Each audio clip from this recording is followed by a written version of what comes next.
Hi, I'm Adam, and this is the setup for the TP Link smart plug or the HS100 and HS110. So I'm going to show you how to set it up. So let's get started and get that Kasa app. You can get it in the description if you don't have it already.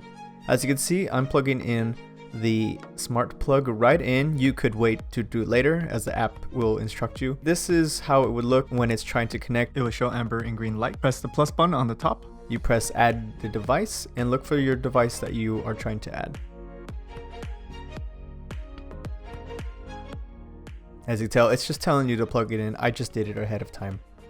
And I wanted you to know that this video is sped up in some parts, so your setup time will actually be longer than it should be. As you can see right here, it's telling you if it's blinking amber and green, which it is. And remember to turn on your locations. I did not turn it on beforehand, so I had to turn on in here.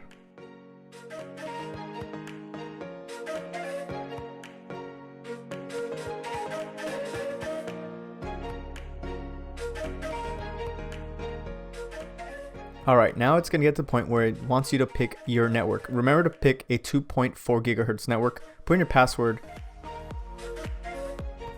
And at this point, you're going to want to name the device. You can name it whatever you want. Also a reminder, I have a playlist that you can find of all the TP Link videos, even a resetting one. And if you're looking to buying one, it'll be in the description and up in this video. Now that you put in the name, you pick the picture and save.